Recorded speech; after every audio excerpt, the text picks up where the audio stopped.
yo creo que tiene que, ah, yo creo que tiene que ver con esto de que, por una parte, la práctica, por cualquier práctica política que haya, que exista y que tenga un discurso que lo sostenga, eh, siempre se va a encontrar con la dificultad de imaginar un para todos, o para todas, o para todes, ¿sí? Es una cuestión, y eso lo ha tenido desde el feminismo, eh, o sea, todos los activismos, y todos los agenciamientos políticos se las ven con eso, ¿no? Los partidos políticos, las organizaciones sindicales, porque es una cuestión que tiene que ver con, con cómo yo diría, aglomeran los liderazgos. Ujú. Porque cuando se aglomera un liderazgo, desde una perspectiva lacaniana, cuando se aglomera un liderazgo, ya tienes un amo que le está hablando a un todos, ¿no? Y cualquier discurso de amo es un discurso total, no es el discurso fractal, individual, de decir, mira, lo más, digamos, que también es por otra parte bastante radical, ¿no? Esto de decir, mira, cada sujeto está solo frente a un mundo, está solo frente a su mundo, pero eso no quiere decir que esté sin otros, ¿sí? Porque esa soledad le permite relacionarse con otros para hacer consistirla, ¿sí? Es una idea distinta a cómo se configura la masa, ¿no? Ujú. Entonces, me parece que ahí hay una conversación que, evidentemente, después de una guerra sanitaria como la que acabamos de vivir y estamos terminando de vivir, y donde la pulsión de muerte y los sujetos, los límites de un sujeto vuelven a ser renegociados y quienes llegan a la consulta están llegando justamente con esas divisiones, ¿no? Con la división elemental de no sé si es lo que me está pasando a mí es patológico, pero bla, bla, bla, bla, bla, bla, bla, bla, bla, porque el discurso del amo en este momento está ese, ¿no? Ya se vacunó, esto ya pasó, vamos para adelante, ¿no? Ningún espacio para la subjetividad, esa es una, Sí, ¿no? sí, sí. Y la otra, me parece que tiene que ver específicamente con la filosofía y con el género, tiene que ver con que eh,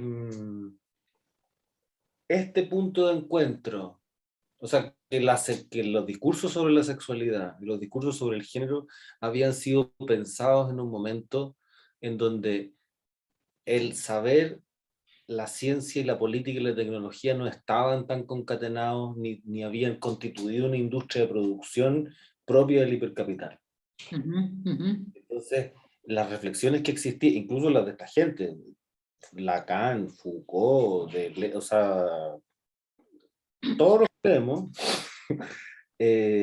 incluso en su mayor punto de delirio no habían imaginado un punto de desarrollo y de cooptación tan alto como estamos Claro. viviendo. Ujú. Entonces, incluso cuando participamos de las discusiones más, digamos, progresistas o que nosotros creemos que son las más progresistas respecto a la definición de las libertades individuales, de qué es una mujer, qué es un hombre, qué es la sexualidad, aborto, operación de cambio de sexo, cualquier cambio que tenga que ver con el estatuto en donde el cuerpo había sido imaginado está fuera de los márgenes que se habían sospechado e imaginado. Por lo tanto, esa autonomización del cuerpo hoy es distinta a la que incluso o sea, incluso a lo que imaginaban las primeras activistas trans, ¿sabes? Ujú. Sí, Y sí, eso no, uno, claro. y eso uno lo puede rastrear, digamos, en la conversación a la que estamos asistiendo hoy día, Ujú. respecto a que incluso aquello que podía ser más radical es altamente individual y es imposible de universalizar. Claro, claro, claro, claro, claro, claro, creo que lo dijiste. A esta proliferación de que en verdad, la construcción de un Estado hoy día, lo podemos ver cada vez hay campaña política para presidente o presidente en algún país. ¿Sí? Mira, mira la conversación alemana ahora mismo. Sí. O sea, estamos a pocas semanas donde esta cuestión de vuelta de nuevo, ¿no? Respecto a las minorías, respecto a la economía sustentable, bueno, etcétera, etcétera, etcétera. Y estamos siempre hablando de género, ¿eh? Siempre hablando de políticas y economías del cuerpo, Sí, ¿no? De economías y políticas libidinales, sí. ¿no? Entonces esas son las dos cosas que se me ocurren de pronto, así como de qué tiene que ver una posible lectura de orientación lacaniana Ujú. con sus conceptos estos que nosotros tenemos como fantasma, inconsciente, discurso del amo, los discursos, porque tampoco hay que perderse que ese es el contexto en donde los sujetos hablantes ahora vivimos, no viven, vivimos nosotros, o sea, somos nosotros.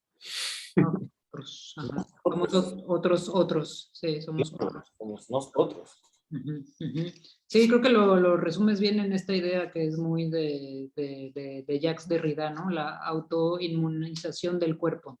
O sea, creo que se resume del cuerpo como agente político, ¿no? No del cuerpo solo como el cuerpo gestante, o creo que ahí hay un trabajo también profundo que hacer de ver solo el cuerpo como el cuerpo gestante, sino hay un cuerpo político que puede ser o el sistema o el propio cuerpo de la persona, ¿no? Por, porque parezca muy obvio o muy redundante, pero también hay todo un cuerpo político que hay que revisar con esta cuando dices autoinmunización del cuerpo, que no sé si les quede claro esta noción de autoinmunización del cuerpo a la que se refiere Javier.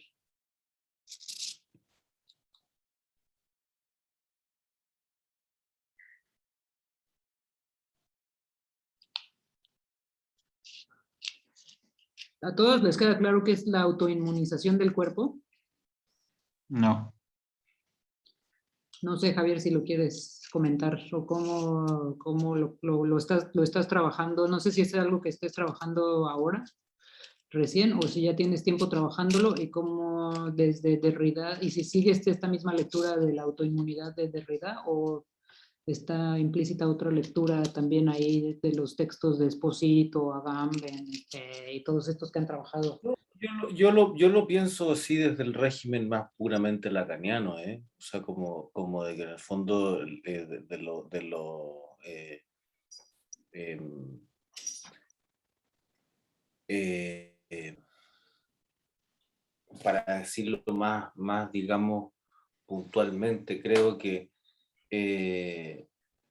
no hay que perderse de vista en que la conversación que podemos tener nosotros ahora sobre la autonomización del cuerpo, la autonomía del cuerpo, qué significa construirse un cuerpo, eh, los discursos sexuales, etcétera, etcétera, etcétera, tienen una variable nueva inédita, que es que acaba de pasar un proceso que yo creo que lo podemos categorizar como una guerra sanitaria, que redibuja absolutamente qué es un cuerpo y qué es el estatuto sanitario de ese cuerpo, el estatuto de cuidado de ese cuerpo, ¿no?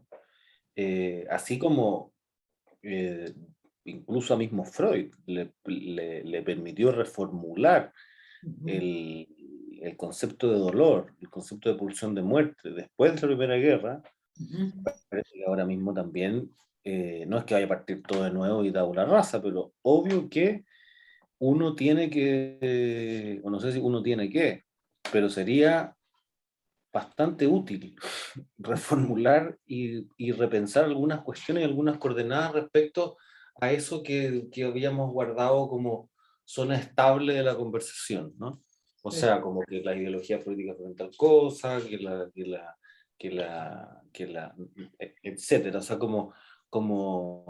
y en eso yo creo que sí voy a ser estrictamente lacaniano, creo que la puesta en cuestión que el mismo psicoanálisis tiene en sí mismo permanente, de que no es una teoría que está hecha siempre, que es una cuestión que finalmente es una práctica clínica, por lo tanto, en tanto tal existe, ¿sí? Y atenta a los malestares de la época. O sea, es una práctica política y clínica de época. Sí, sí. No con eso querer decir que uno va a poder sacar conclusiones sociológicas sobre qué está pasando y por eso que uno tiene que evitar terminar hablando de cualquier cosa, porque los pacientes vienen por una virtual bien específica y uno no va a sacar con eso la misma representatividad que puede sacar una persona en un focus group, etcétera, pero evidentemente esa persona está hablando por algo que sí, que le es propio, que le es singular, pero al mismo tiempo no está fuera de la época, ¿no? La relación con los medios de comunicación, los vacíos que puede permitir la realidad virtual de ahora, ¿sí? Sí. Y entonces me parece que esa cuestión pasa por permanentemente reformular y reinventar algo que por lo demás es lo más científico del psicoanálisis, ¿sí? Esta práctica que está que permanentemente se acerca a los fundamentos, pero porque los fundamentos permiten y por lo demás es porque hay construcciones lógicas bien estables al respecto, ¿no? Eh, entonces,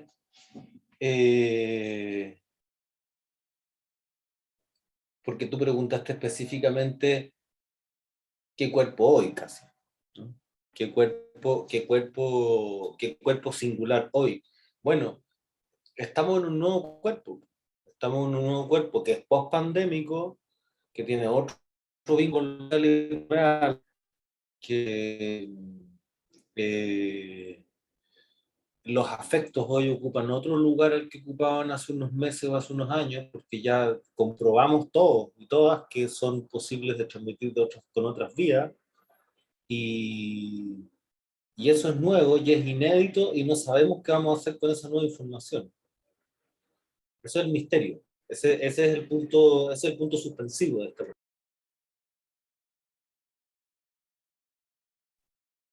Sí, sí, estoy de acuerdo con ese cuerpo inédito y en algún momento me sonó como un poco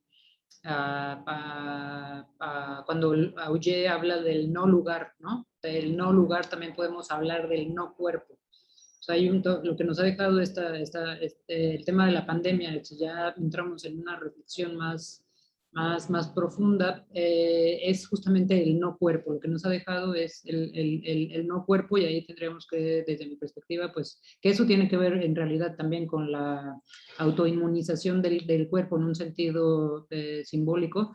Ahí creo que sí podríamos dar cuenta de esta reestructura reinventar el no cuerpo en analogía de este no lugar, no sé. Lo que pasa es que eso también, el movimiento que estamos viviendo ahora es el movimiento de algo que antes era periférico y ahora viene al centro. ¿Sí? Sí. Porque ese no cuerpo, sí, puede ser, pero resulta que medio planeta ya tenía sexo virtual. Claro, claro. Y vivían, sí, y era un tiempo pre-pandemia y no había ningún force para eso. Y ahora resulta que, ops, a todo el mundo se le hizo patente algo que sucedía solamente en un nicho, y ahora resulta que ese nicho ya no es tal, no va a desaparecer, pero es el nicho de puesta a prueba de algo que ahora ya es para todos, ¿no? O sea, ahora para todos el contacto virtual y el contacto que tiene que ver con los afectos y con la sexualidad y con poner a prueba el cuerpo ya existe para todos, ya no solamente en un para pocos, ¿no? Por eso es interesante esta nueva proporción que no, que no, que no, eh, que es muy nueva, o sea, que no tiene el mismo tiempo de análisis por sus efectos que tiene el mismo virus, ¿no? Y eso hegemoniza lo no binario, o sea, ahí Sí.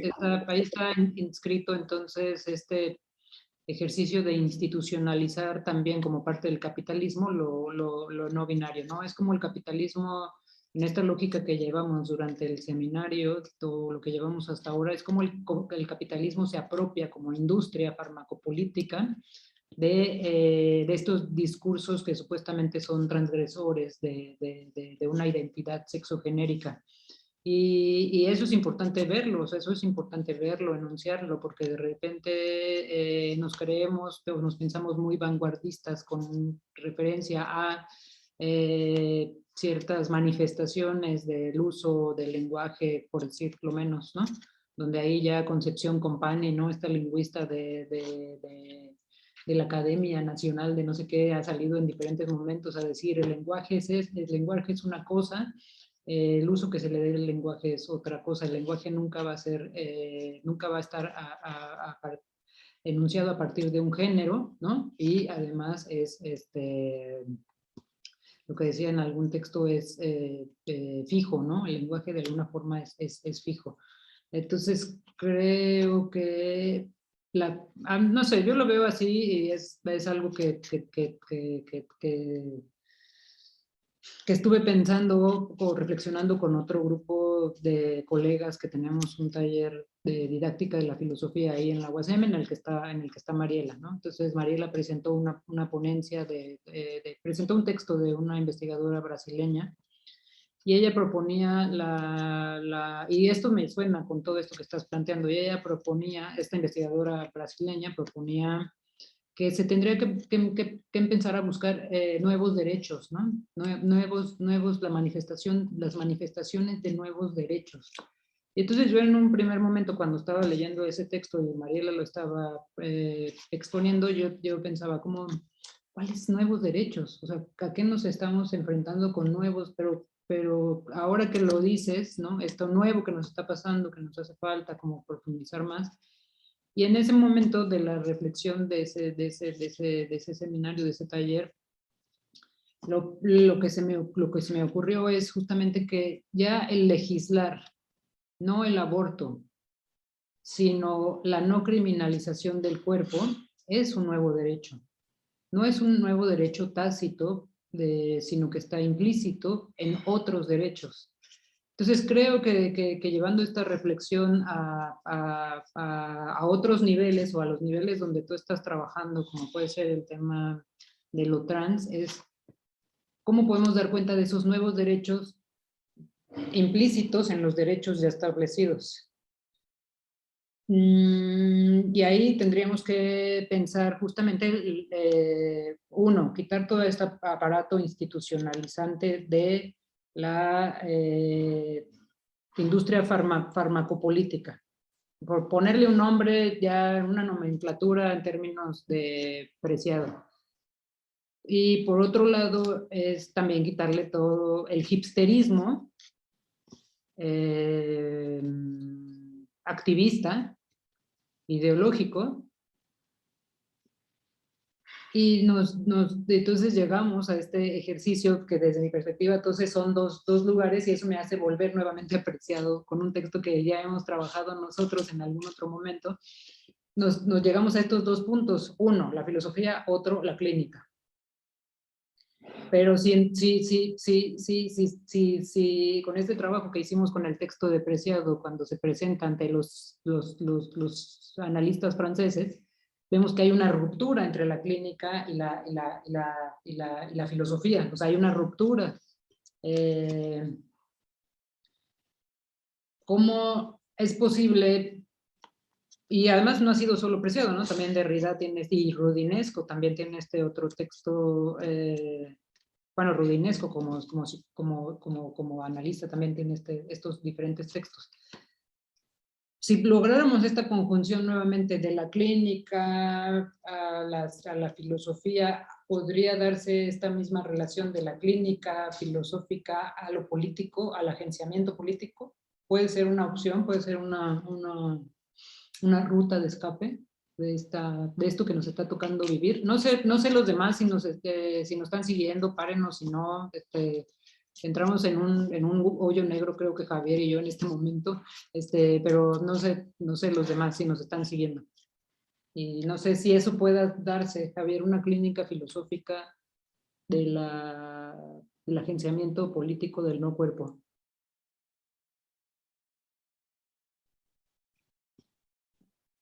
Bueno, Guattari intentó esto, Mm. desde luego. Y lo que pasa es que eh, me parece que no llevó a una dimensión clínica de transmisión, porque finalmente la clínica hay que transmitirla. Ujú. Y la clínica, a diferencia de la especulación filosófica y de la pregunta filosófica, eh, es dinámica en torno a qué va sucediendo en la práctica clínica, Mm. ¿no?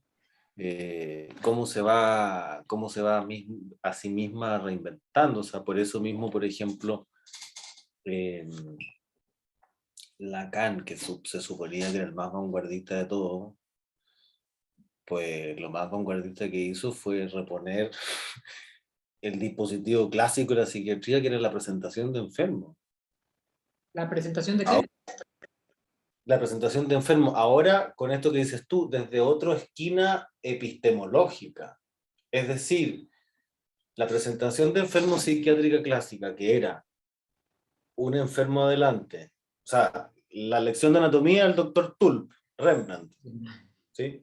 Un cuerpo adelante, enseñantes alrededor, mirando el cuerpo, ¿sí? Aprendiendo de qué era la anatomía, ¿vale?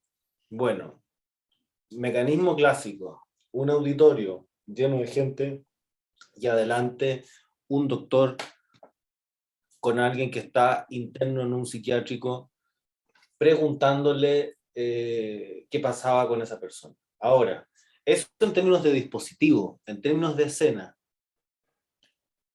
¿qué es la otra disposición epistémica que hace Lacan? Es decir, ese espacio no es un espacio escénico en donde estas personas van a aprender de ese profesor ni de ese loco, ¿no? Sino que esa persona que va a entrevistar a ese loco, a esa loca que está ahí para hacer la presentación del enfermo, lo que va a hacer es va a devolverle, ¿sí?, la posición de sujeto que su alienación psicótica lo hizo perder, Ujú. ¿sí? Entonces, hay un cambio en la posición epistémica, porque dentro de la misma escena, Ya, ya, ya. Ujú. entonces ahora ya no hay el psiquiatra que enseña a los otros, sino que hay un analista, ¿sí?, y otros analistas que están viendo la pericia de ese analista, con qué se quedan o no, qué recortan o no, bueno, esa es tarea de cada uno.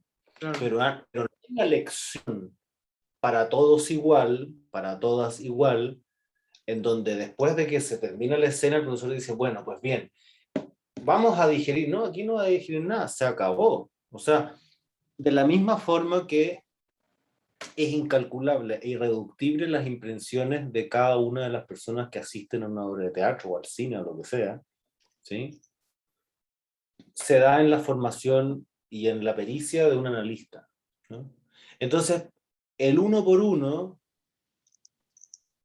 es posible de hacerlo actuar aun cuando hay una escena colectiva en juego, ¿sí? Ujú.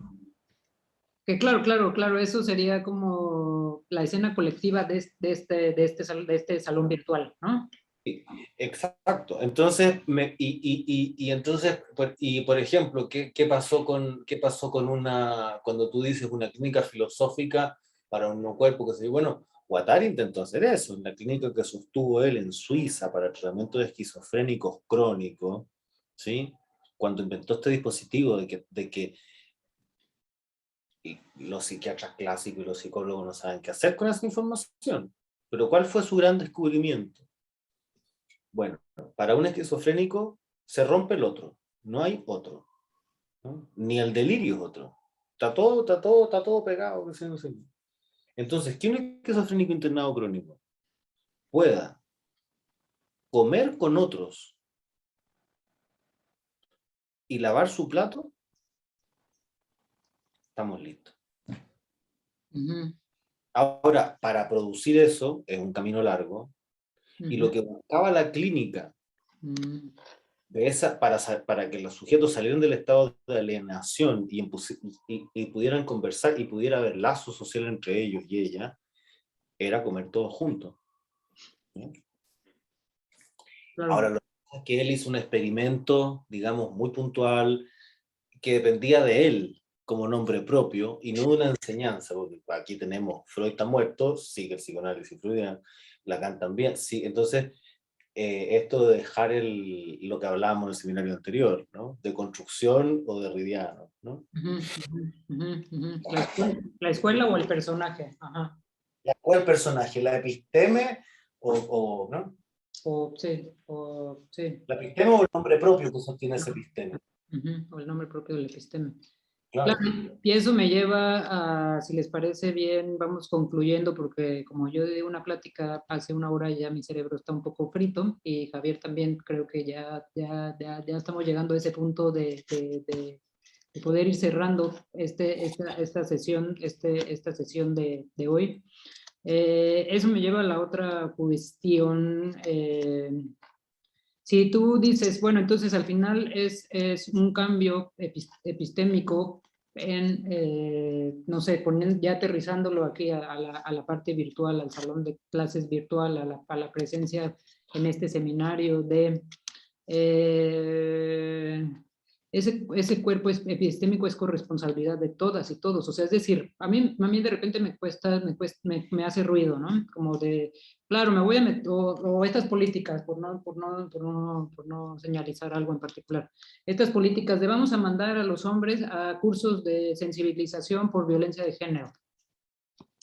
Funciona, o sea, funciona así o en este cambio epistémico funciona este ejercicio de mandar o funciona solo estar virtualmente en un seminario de filosofía y género sin hacerse corresponsables del cuerpo político que es en sí mismo el seminario. Claro, bueno, o sea, piensa que por distintos motivos de los 16 que vemos aquí,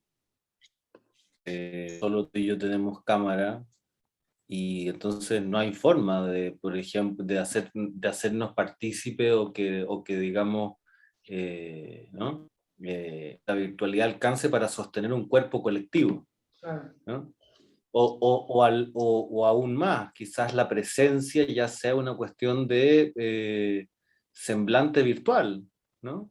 Semblante virtual, de estar así como, basta que el IP haya administrado dentro del ordenador algo y esté conectado, ya con eso se asiste a clases, ¿no?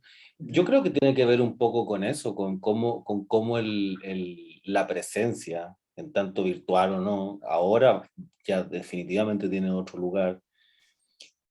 Eh, Desde luego las modalidades de goce de eso, ¿no? O sea, si ya vivíamos en un momento totalmente espectacularizado y preso de los códigos de la mirada, ahora tú puedes asistir a un lugar, no siempre esconder tu cara, siempre esconder tu voz y estar presente donde se te ocurra y asistir y sacar hasta un grado sin que nunca supo nadie. ¿Me entiendes? Tu cara, tu voz, nada, tú asististe a todo. Entonces, por supuesto que hay un nuevo momento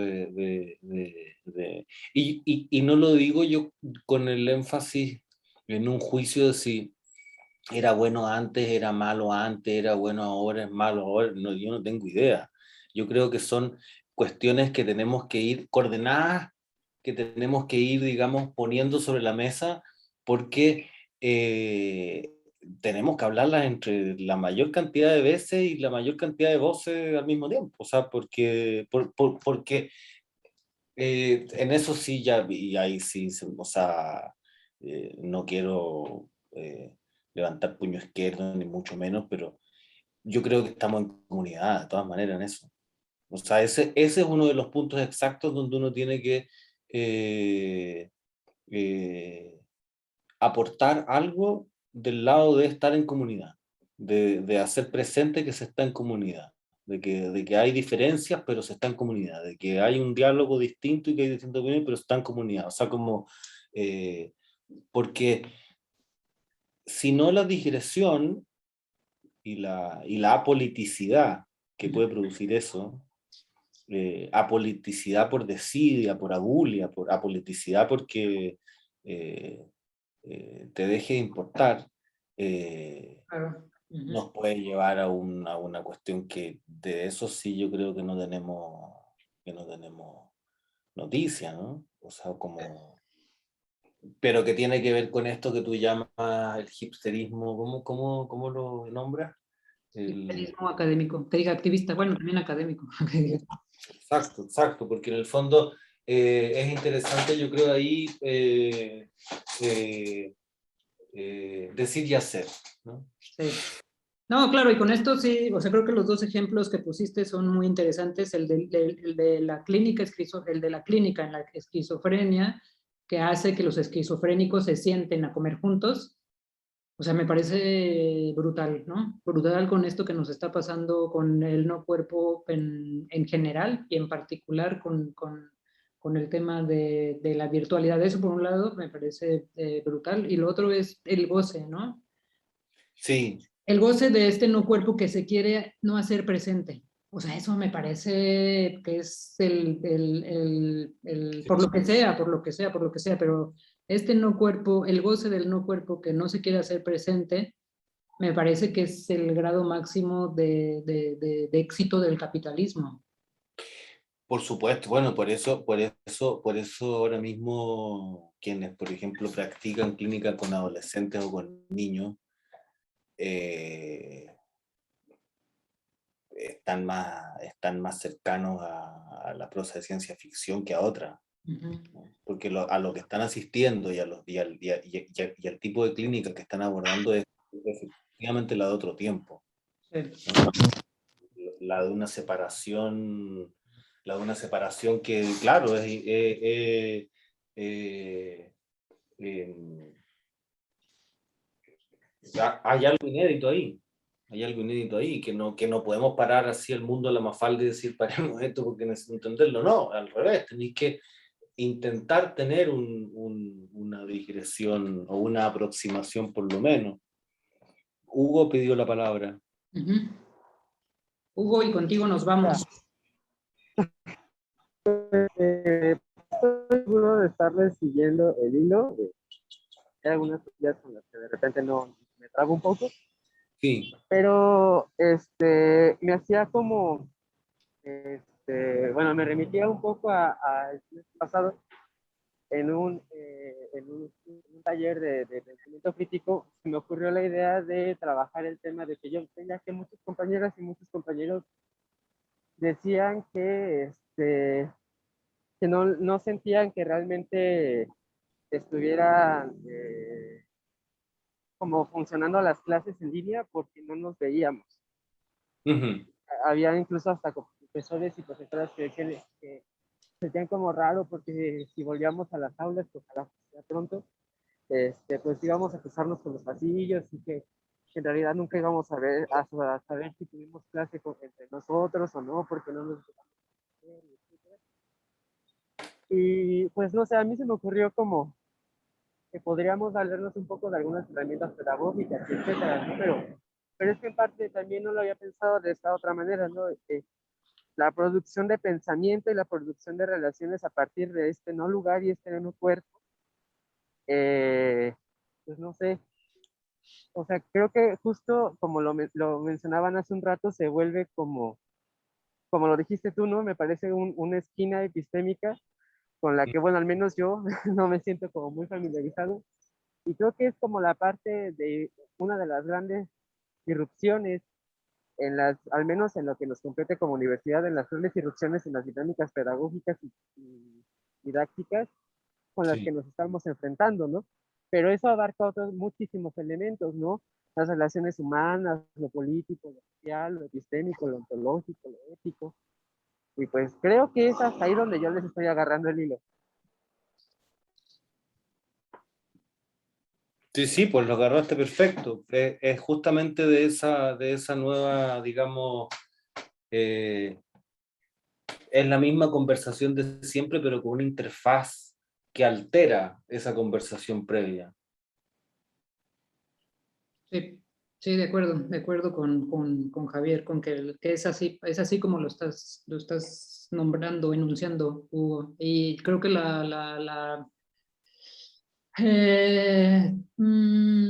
reto, el reto no es necesariamente que prendan la cámara, que estaría chido, ¿no? Que prendieran la cámara en las sesiones virtuales o no virtuales. El reto no es necesariamente, el reto es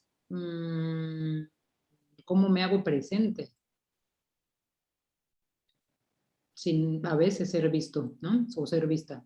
Y eso sí o sí es la esquina epistémica que dice Javier. Eso sí o sí es la esquina epistémica. Eso sí o sí es el trabajo, eso sí es siendo esquizofrénico, sentarme a comer con los otros. No, es que yo creo que, bueno, esto es, claro, queremos cerrar ahora, pero no puedo dejar de decirlo porque se me abre. Es esto de que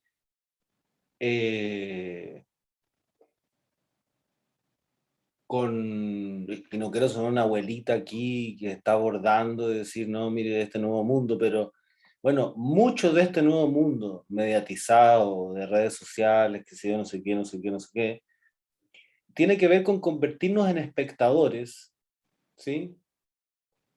Y cada vez más, claro, yo por lo menos tuve la experiencia de que cuando en el país que nací, que es Chile, cuando mi infancia era en los 90 y la televisión estaba ahí, uno podía todavía llamar por teléfono a la televisión para pedir una canción. O sea, como estaba digamos, cerrada el proceso de medio de comunicación, participaba quien estaba asistiendo a esto, ¿no?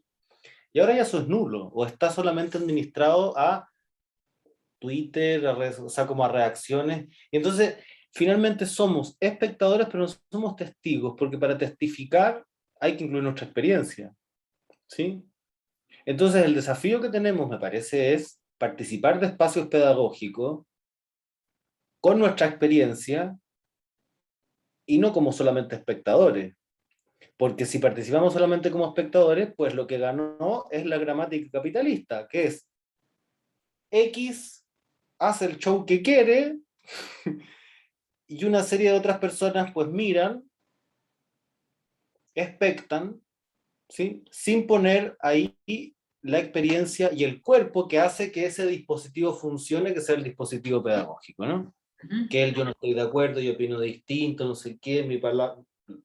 Todo aquello que pasa entre medio y que, no, y que pasa sin fórmula, que es del orden del acontecimiento, ¿no? Del orden de lo irrepetible, incluso de ese orden de lo que si hay una sesión que se graba, quienes vean después de esa grabación sienten que quedaron afuera de algo, ¿no?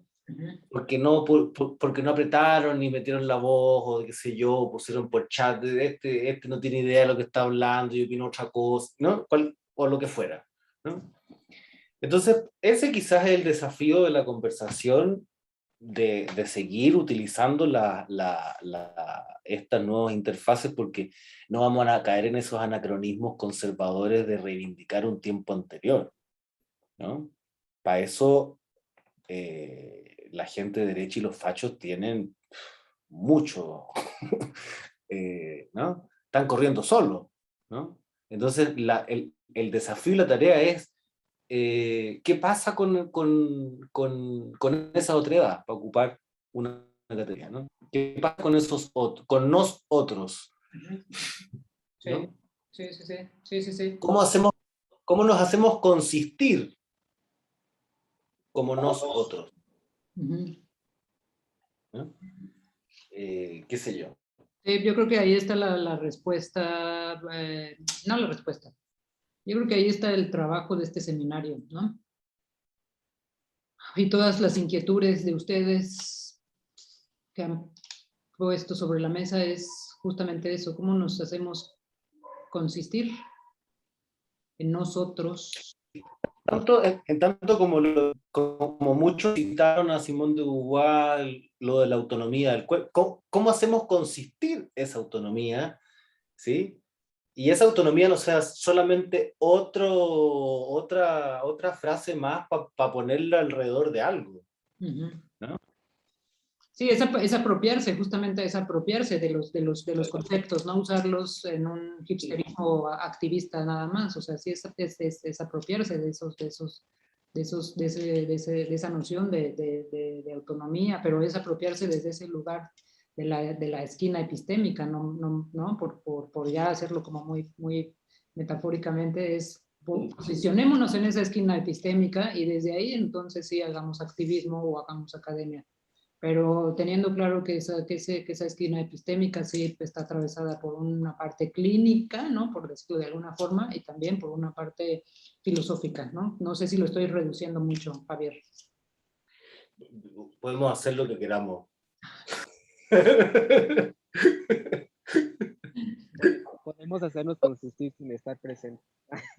Claro, es una forma de hacerla consistir justamente. O sea, yo creo que ahí hay algo singular y con eso está. Bueno, no sé si quiere agregar a alguien algo, alguna pregunta, algún comentario, duda, sugerencia. No sé, Javier, tú si quieres agregar algo. Por mí me quedo contenta con esta última parte del diálogo que tuvimos. Me abre muchas puertas, me cierra muchas inquietudes. Ahí Adolfo creo que tomó la palabra. No sé si... Adolfo, adelante. Hola, profesores. Bueno, yo nada más, no sé si les moleste, invité a unos amigos, compañeros de mi esposa, que son médicos y están escuchando la clase.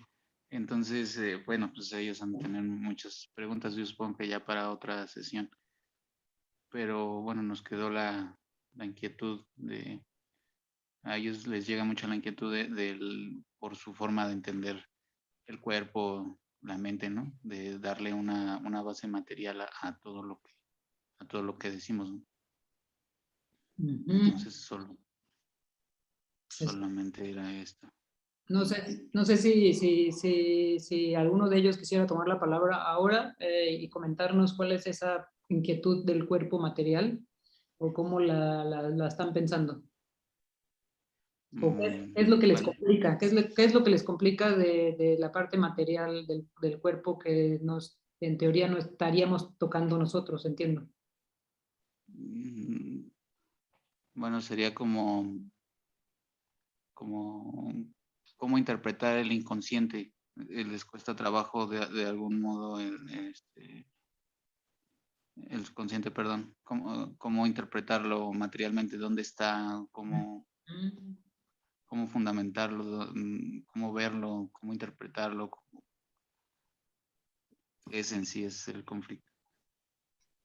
¿En qué periscopio se ve? Exacto.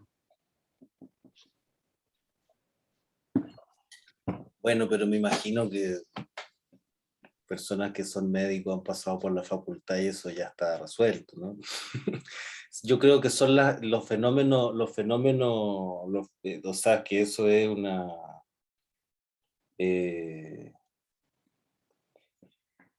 Hipócrates, qué sé yo, es el fundamento más elemental del encuentro entre el organismo y el lenguaje, ¿no? O sea, de hecho, cuando cualquier persona examina un organismo, ¿no?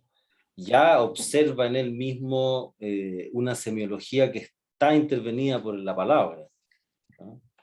Entonces, me parece que de ahí en adelante está dispuesto el inconsciente, ¿no?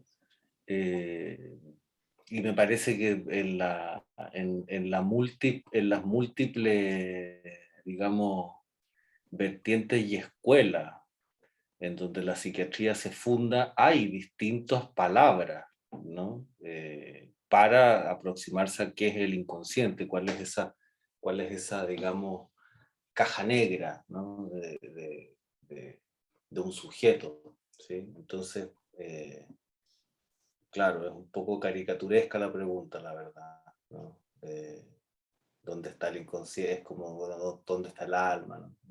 ¿Dónde está el espíritu? ¿Cómo la puedo escuchar palpitar? Y en el terreno de la clínica me parece que todas las enfermedades que tienen etiología, que no saben qué hacer con el cuerpo, donde el organismo ya excedió cualquier operatividad farmacológica, pues es donde el inconsciente hace campamento, por así decirlo, ¿no? Como dice Lacan. Pero claro, Claro, es una pregunta que los últimos minutos de un curso y además por secretaría poco científica, poco médica. es una pregunta que se repite, extrapolándola o haciendo la analogía, es la misma discusión que podrían tener los llamados filósofos analíticos con los continentales, ¿no? Es la misma posible discusión que podrían tener los cartesianos con los espinocianos, ¿no?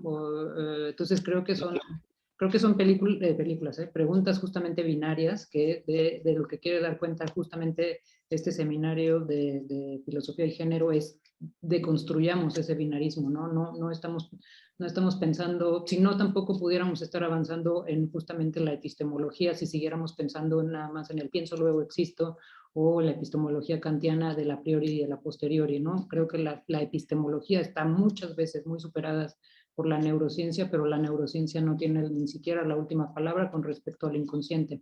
Entonces, creo que justamente sí, la coincido con Javier, la pregunta a veces es una pregunta recurrente, es una pregunta mucho más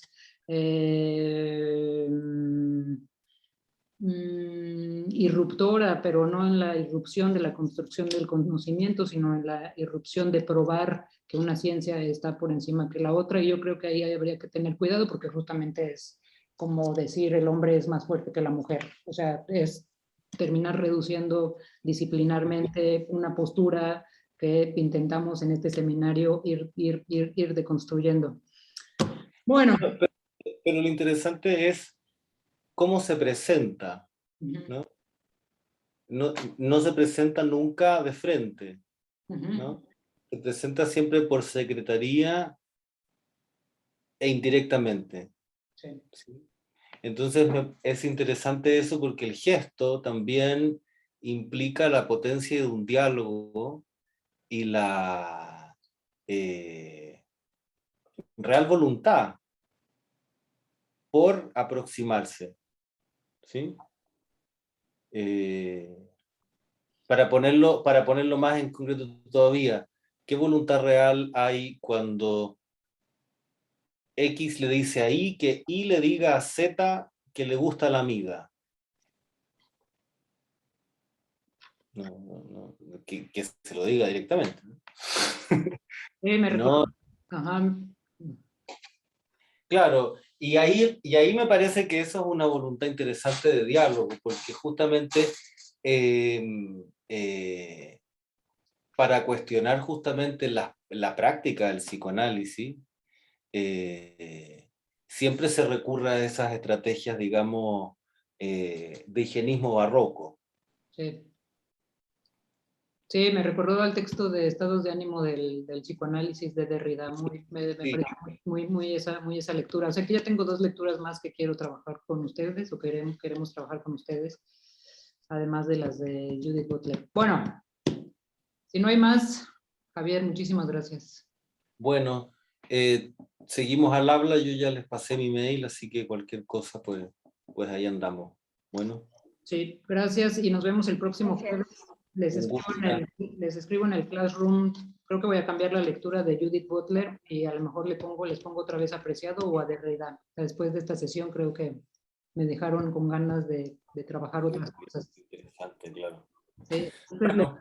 Les pongo la lectura en el Classroom, lo pienso. Gracias, que estén bien. Profesora. Un gusto, chao, chao. Bye, bye. Señora, Gracias, Javier. Gracias, maestra. profe, ¿puedo quedarme un momento con usted? Sí, Gracias. bye, a los demás. Bye, bye. Dime, Aurora. Gracias.